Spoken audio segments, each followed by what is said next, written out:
सरकार ने तो उस विषय पर एनडीए सरकार ने सफलता पा लिया, लेकिन एक समस्या मैं बार बार उठाता हूँ, जो किसान को बीज दिया जा रहा है वह समय पर नहीं दिया जा रहा है। किसान को अगर आपको बीज देना है, जैसे कि अभी रबी फसल का बीज देना है, तो आप अक्टूबर में दीजिए।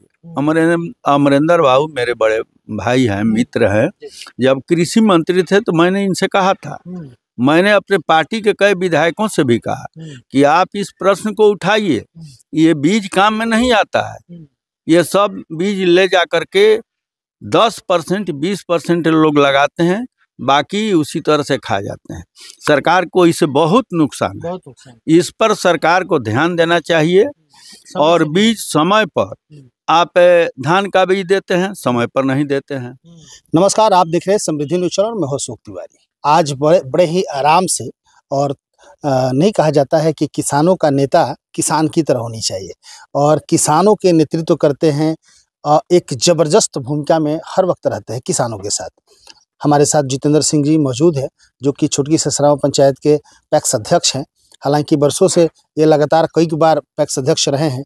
इस बार भी किसानों ने इनको अपना नेता चुना है, क्योंकि हमेशा किसानों के लिए लड़ते हैं, समाज के लिए लड़ते हैं, और एक दूसरे का सपोर्ट करने के लिए जाने जाते हैं। सबसे पहले समृद्धि न्यूज चैनल में आपका स्वागत है। कैसे आपका भी बहुत स्वागत है। एक बार फिर किसानों ने आपको जीत दिलाया। जी जी। ये कौन सा टर्म हुआ आपका? ये चौथा टर्म है। चौथा टर्म। हैट्रिक तो आप पहले ही पार कर चुके हैं। ये चौथा टर्म किसानों ने आपको फिर से जीता। हाँ, फिर से दिया। आप देख सकते हैं पीछे भी, आप देखिए पूरा एकदम धान का ये लगा हुआ है, और एकदम ठेठ देहाती अंदाज में एकदम बैठे थे दरवाजे पे। हमें लगा कि नहीं, इन्होंने कहा कि हमें कुछ बनना और पहनना नहीं है, किसान है और किसान की तरह रहते हैं। तो किसानों का नेता का एक अलग स्वरूप, एक अलग भावना अच्छा लगा मुझे, और मुझे भी लगा कि नहीं, बैठ के आराम से चौकी पर इनका इंटरव्यू आज पहली बार करते हैं, बड़ा ही अच्छा लगता है। क्या सोचे हैं किसानों के बारे में आपने? देखिए, किसानों ने चौथी बार मुझे यहाँ से प्रतिनिधित्व करने का मौका दिया। इसके लिए छोटा ससराम पंचायत के जो पैक्स के मेंबर हैं, सबको मैं धन्यवाद देता हूँ कि उन्होंने मेरे ऊपर विश्वास किया। मैं किसान का नेता हूँ और किसान का काम करता हूँ। जो भी खाद बीज जो हमें मिलता है उसको किसानों तक पहुँचाने का काम करता हूँ, और भी किसान का जो भी काम हो, या पंचायत के किसी भी जनता का जो मेंबर भी नहीं है मेरे पास आता है तो उसको खाद हम देते हैं। ये नहीं है कि मेंबर एक खाद लेगा, नहीं, जो मेंबर है उसको भी देते हैं, गरीब गुरुबा को देते हैं। सबसे पहले मेरा ध्यान रहता है कि जो 1 बीघा 2 बीघा खेती किया है वो मजदूर किसान है, वो किसान नहीं है, मजदूर किसान है, तो उसको पहले मैं देना चाहता हूँ। बहुत सुंदर। अच्छा, जानना चाहेंगे अध्यक्ष साहब, देखिए हम रास्ते में आ रहे थे तो हमने पूछा कि जो पैक्स अध्यक्ष जितेंद्र सिंह जी का घर किधर है, तो लोगों ने बताया कि पैक्स अध्यक्ष आप उनको न कहिए, हम लोग उनको विधायक बनाने के मूड में हैं। लोगों का भावना होता है, ये नेताजी के नाम से प्रसिद्ध है, हर जगह इनको लोग नेताजी कहता है। तो कहीं ना कहीं एक अच्छे विचारवान जो व्यक्ति होते हैं उनके लिए वो लोग नहीं कहते हैं, वो खुद से नहीं कहते हैं, उनके लिए लोग कहते हैं। जानना चाहेंगे, निर्विरोध कभी हुए कि नहीं आप यहाँ से? ना, निर्विरोध नहीं हुआ है। संख्या घटी है ना, पहले हाँ, वालों की संख्या बढ़ती थी, अब तो घट गई है। हाँ, धीरे धीरे जीत तो निर्विरोध टाइप की ही हुई है की बार आपका? नहीं, इस बार बहुत टसल था। हाँ, और इसके पहले नहीं था, लेकिन इस बार टसल था।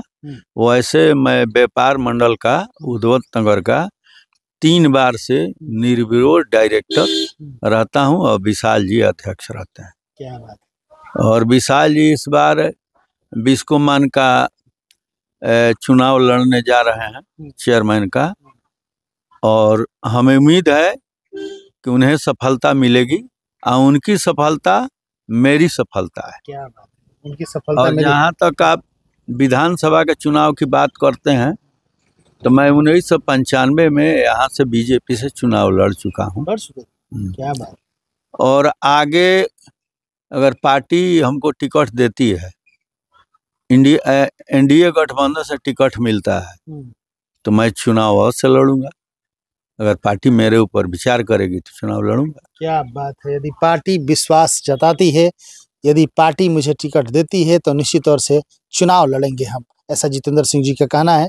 चूँकि हमेशा गरीबों के साथ रहते हैं, किसानों के साथ रहते हैं, चाहे कोई भी व्यक्ति हो, चाहे वो सदस्य हो या ना हो, सबको सपोर्ट करने के लिए जाने जाते हैं।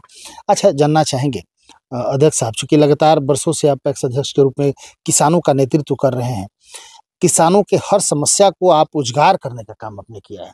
हम जानना चाहेंगे कि किसानों की ऐसी कैसी कठिनाइयाँ होती है, यदि सरकार उस पर ध्यान दे तो किसान और भी मजबूत होंगे, आपको क्या लगता है? आपने बहुत अच्छा प्रश्न पूछा। देखिए, सबसे बड़ी समस्या किसान के लिए है, सरकार के द्वारा खाद तो मुहैया कराया जा रहा है, और इस सरकार में, पहले की जो सरकार थी उस समय खाद का स्थिति था कि 500 रुपया में बिकता था, और हम उस समय जो रेट था वहीं उसी रेट पर बेचते थे। सरकार ने तो उस विषय पर एनडीए सरकार ने सफलता पा लिया, लेकिन एक समस्या मैं बार बार उठाता हूँ, जो किसान को बीज दिया जा रहा है वह समय पर नहीं दिया जा रहा है। किसान को अगर आपको बीज देना है, जैसे कि अभी रबी फसल का बीज देना है, तो आप अक्टूबर में दीजिए। अमरेंद्र बाबू मेरे बड़े भाई हैं, मित्र हैं, जब कृषि मंत्री थे तो मैंने इनसे कहा था, मैंने अपने पार्टी के कई विधायकों से भी कहा कि आप इस प्रश्न को उठाइए, ये बीज काम में नहीं आता है, ये सब बीज ले जा करके 10% 20% लोग लगाते हैं, बाकी उसी तरह से खा जाते हैं। सरकार को इससे बहुत नुकसान है, इस पर सरकार को ध्यान देना चाहिए। और बीज समय पर, आप धान का बीज देते हैं, समय पर नहीं देते हैं, गेहूं का, चना का, मकई का बीज देते हैं, समय पर दीजिए, ताकि उसका इस्तेमाल हो। सरकार का इसमें कितना पैसा खर्च हो रहा है, उसमें सब्सिडी है, तो सरकार का सारा पैसा बेकार जाता है। लेकिन मैं तो सदन का मेंबर नहीं हूँ, अगर मैं सदन का मेंबर आता, मैं आवाज़ उठाता हूँ, जहाँ भी मीटिंग होता है वहाँ पर उठाने का काम करता हूँ। और दूसरी बात कि आपने कहा चुनाव लड़ने की बात, तो चुनाव अगर पार्टी विश्वास करती है तो, और एक चीज़ और है किसान का, कि प्रत्येक स्टेट में आप जाइएगा तो बोनस मिलता है, लेकिन यहाँ की जो हमारी सरकार है, हम उसी गठबंधन के हैं, एनडीए गठबंधन के हम हैं, लेकिन हाँ, बोनस यहाँ की सरकार नहीं देती है।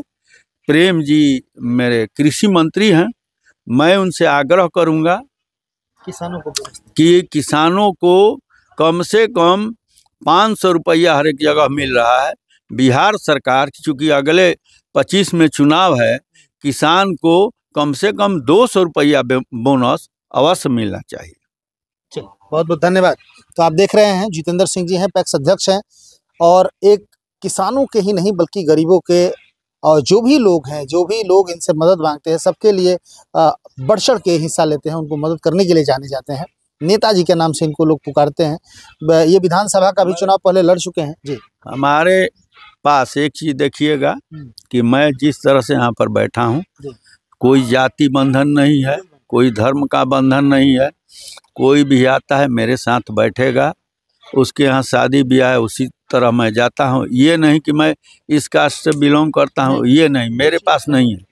और आज तक 15 वर्षों के कार्यकाल में मैंने अपने क्षेत्र की जनता को किसी को भी एक शब्द नहीं बोला, और कोई साबित भी नहीं कर सकता है। मैं किसी को अब शब्द नहीं बोलता हूँ, भले मुझे कोई बोल दे तो मैं अपने कान से सुन करके उसको निकाल देता हूँ, और उसको भी साधुवाद देता हूँ कि तुम अपना समझो, हमारा तो भाई ऊपर वाले पर विश्वास है, जो डिसीजन देंगे, और उन्हीं का कृपा है, और इस क्षेत्र की जनता की कृपा है कि चौथी बार मुझे मौका दिया।